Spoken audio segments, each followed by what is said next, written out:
আসসালামু আলাইকুম এভরিওয়ান, কেমন আছেন সবাই? আশা করছি সবাই অনেক ভালো আছেন। এক সময় গ্রামের প্রায় প্রতিটা বাড়িতেই এই ঢেঁকি দেখা যেত, কিন্তু এখন খুব একটা দেখা যায় না। আজকে আমার আম্মু কুশলি পিঠা বানাবে, তো তার জন্য ঢেঁকিতে চাল কুটে নিচ্ছে। তো আটা সিদ্ধ করার পরে কুশলি পিঠা বানানোর জন্য যেই বাটিটা তৈরি করতে হয় সেটা আমার আম্মু তৈরি করে দিচ্ছে, আর আমরা 3 বোন মিলে পিঠা বানাবো। এই তো অনেকগুলো বাটি বানানো হয়ে গিয়েছে। প্রথমে একটা আটার ডোকে লাড্ডুর মতো পাকিয়ে চারপাশে ঘুরিয়ে বাটির মতো বানিয়ে নেওয়া হচ্ছে। এরপর পিঠা বানানোর পালা। এরপর এই বাটিটার উপর হালুয়া দিয়ে নিচ্ছি। বেশি করে হালুয়া দিয়ে নেওয়ার পরে চারপাশ ভালো মতো আটকে দেব, যাতে হালুয়া বের হয়ে না যেতে পারে।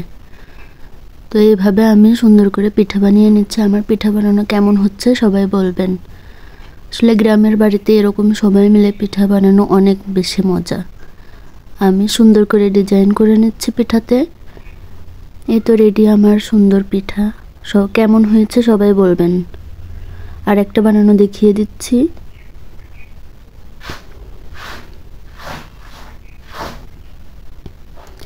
এই তো রেডি আমার পিঠা। এখন ভাপ দেওয়ার পালা। আসলে অনেক রাত হয়ে গিয়েছিল, তাই চুলার উপর যাওয়া হয়নি। রাইস কুকারে পানি দিয়ে এভাবেই সিদ্ধ করে নেব। অনেকগুলা করেই দিয়েছি। এই তো পিঠা সিদ্ধ হচ্ছে, এখন নামিয়ে নিব। তো নামাতে যেয়ে পিঠা ভেঙে গিয়েছিল। যাই হোক, নিজেরাই যখন খাবো তখন তেমন একটা সমস্যা হবে না ভেঙে গেলেও।